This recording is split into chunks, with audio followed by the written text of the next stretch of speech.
അപ്പോൾ എന്നത്തെ പോലെ പതിവ് പോലെ ആടിന് പുല്ല് മുറിക്കാൻ വന്നേക്കാണേ. അപ്പോൾ ഈ ആളൊഴിഞ്ഞ പറമ്പിലാണ് വന്നിരിക്കുന്നത്. വീടുണ്ടെന്നേ ഉള്ളൂ, വീട്ടിൽ ആൾത്താമസമില്ല. അപ്പോൾ ഇത്രയും വലിയൊരു പറമ്പിൽ ഒറ്റ ഒരു ആത്തിച്ചെടിയുണ്ട്. അപ്പോൾ കുറേ ദിവസങ്ങൾക്ക് മുമ്പ് കുറേ ആത്തിച്ചക്ക കിട്ടിയായിരുന്നേ, പഴുക്കാറായതൊക്കെ. അത് കഴിഞ്ഞിട്ട് ഇനിയും കുറച്ച് ദിവസം കൂടി കഴിയുമ്പോൾ മൂക്കുമെന്നോർത്ത് കുറച്ച് നിർത്തിയിരുന്നേ. അത് രണ്ടാമത്തെ പ്രാവശ്യം വന്നപ്പോഴത്തേ അതൊന്നും കിട്ടിയില്ലേ. അപ്പോൾ അത് കഴിഞ്ഞ് വീണ്ടും 2 ആഴ്ച കഴിഞ്ഞിട്ട് ഞാൻ വന്നപ്പോൾ കുറേ കൂടെ ആത്തിപ്പഴം പാകമായിട്ട് നിൽപ്പുണ്ട്. പഴമല്ല, കായ് പാകമായിട്ട് നിൽപ്പുണ്ട്. അപ്പോൾ ഒരു 4-5 എണ്ണത്തിന് വേണ്ടിയുണ്ട്. അപ്പോൾ ഞാൻ അതൊക്കെ അങ്ങോട്ട് പറിച്ചെടുക്കുവാണേ.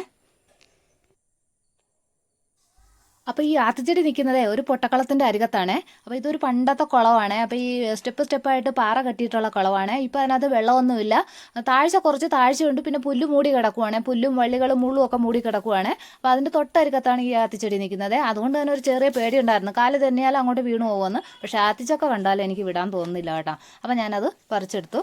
ഒരു 5 എണ്ണത്തിന് വേണ്ടി ഉണ്ടായിരുന്നു നല്ലതുപോലെ മൂത്തത്. പിന്നെ മൂക്കാനുള്ളതും ഉണ്ടായിരുന്നേ. അപ്പോൾ മൂക്കാനുള്ളത് പിന്നെ ഒരു ദിവസത്തേക്ക് നിർത്താമെന്ന് ഓർത്തു.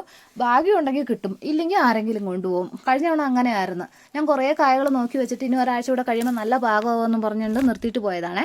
കുറച്ച് ദിവസം കഴിഞ്ഞിടത്തേക്ക് വന്നപ്പോഴത്തേക്ക് ആരാണ്ടൊക്കെ കൊണ്ടുപോയി. അതൊന്നും പറയാൻ പറ്റത്തില്ല, കാരണം ആടിനെ മേയ്ക്കാൻ വരുന്നവർ ഇഷ്ടം പോലെ ഇതിലേക്ക് നടക്കുന്നതാണ്.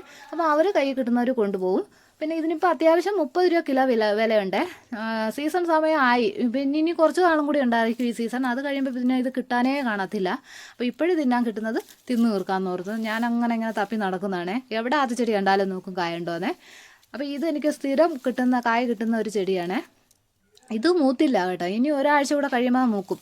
അപ്പോൾ ഇപ്പോഴേ പറിച്ചുകൊണ്ട് പോയാലും എനിക്കും പഴമായി കിട്ടത്തില്ല. അപ്പോൾ ഇതിനകത്ത് നിന്നാൽ എനിക്ക് കിട്ടിയില്ലെങ്കിലും വേറെ ആർക്കെങ്കിലും കിട്ടും. എനിക്ക് കിട്ടുമെന്ന് വലിയ ഉറപ്പൊന്നുമില്ല, ഇല്ലെങ്കിൽ വേറെ ആർക്കെങ്കിലും കിട്ടും. എന്നുണ്ടെങ്കിൽ ഇനി ഒരാഴ്ച കൂടെ കഴിഞ്ഞാൽ ഇത് പഴത്തിന് പാകമാവും.